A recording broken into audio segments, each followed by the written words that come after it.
one thing I'll do, a lot of people don't know this, is you can do, I forget what it's called.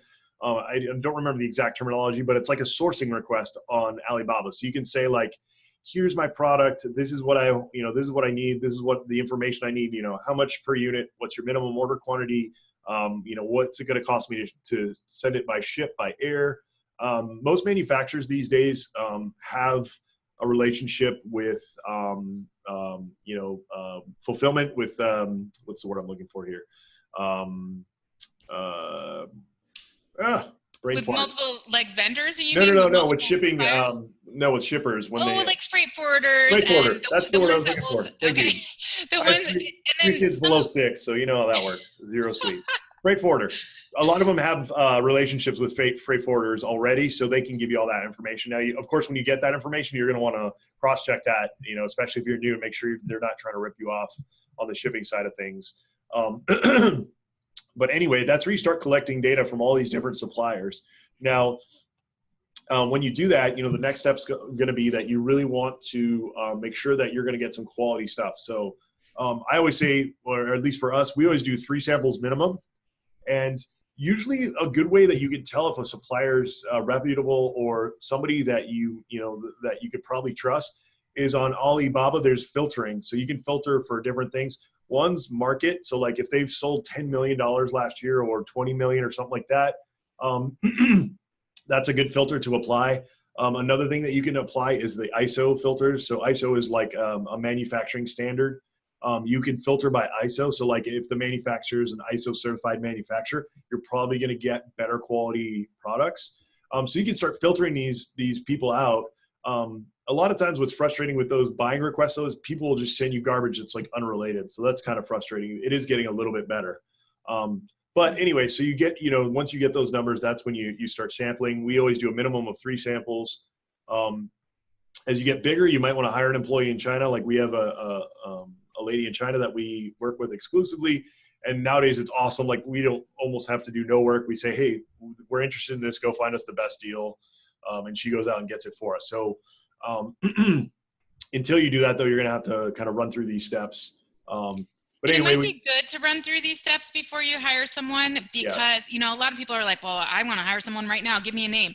Right. Well, you really want to take the time to kind of learn these things because there are a lot of dirty people out there that are willing to sell you something for, that they're not planning to deliver. So it's good for you to understand, oh no, I've seen crap come out of there. I know how this works, and then you can better check up on and audit your employees that you later hire to help you. Yep. And another thing to realize too is like when we're dealing with a new manufacturer, the woman that we have in China now, like she does all that, and we pay a lot of times. We don't even pay like that. We do a lot of net 30, which we don't even have to pay for the stuff until 30 days after we get it. But that just comes with building a relationship with people. But anyway, so if it's your first order and you're someone new, you definitely want to utilize either Alipay or PayPal. I generally try to stick with PayPal just because they're more of an advocate and easier to get your money back than with Alipay. Alipay sometimes kind of makes you jump through a ton of hoops and kind of sides with the manufacturer on a lot of things. And a lot of times they'll be like, oh, it's going to cost you 3% more. I'm like, fine. Like that's worth it to me to have some peace of mind. So you want to definitely, if it's a new relationship, Alipay or PayPal. Now, once you build a relationship, like we do we wire everything now, but we built up that trust. So that's something to think about. Now, getting an employee in China, everyone's like, oh my God, how do I do that? That must be so difficult. It's super, super easy. There's Upwork is a great spot. You can find people that will source for you on Upwork.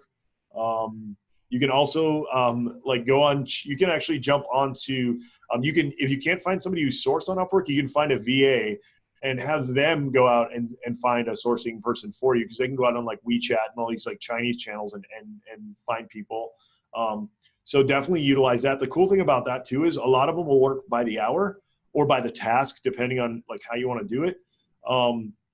But it's well worth it, because if you go out and you say, hey, I'm looking for this product, bring me ideas, and you're paying them $10 an hour, it takes them 2 or 3 hours, it costs you $30, but now the time that it would have taken you to do that, is a lot of time. Not only that, but a lot of these people have relationships with manufacturers, know the process. They can actually go on like the lady that we have doesn't source on Alibaba. She sources on 1688 because she's a native speaker.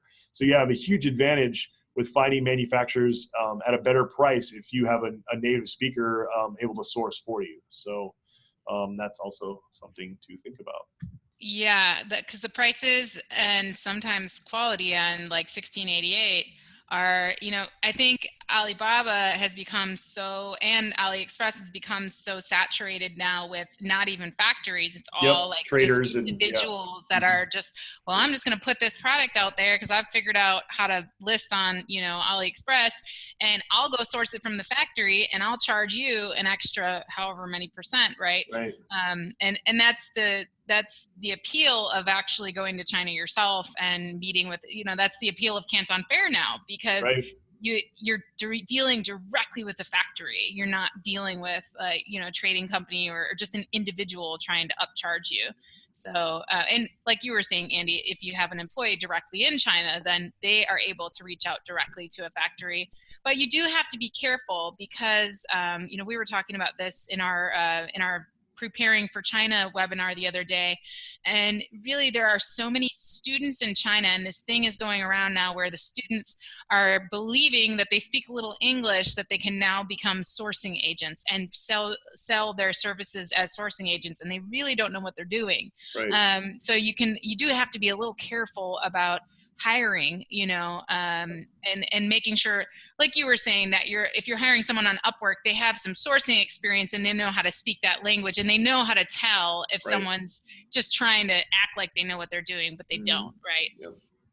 Yeah, the other cool thing too is because we've worked with somebody now for years, we have a good relationship with her. Like, we don't even get our samples delivered to us anymore. Our samples go to her, and then she gives us like videos and like, tells us like this is the best quality and gives us videos and all that kind of stuff. So that's kind of cut our time down as well to source. Like, the process is so streamlined now for us that we can onboard products really, really quickly, which is awesome because you can then scale really quickly.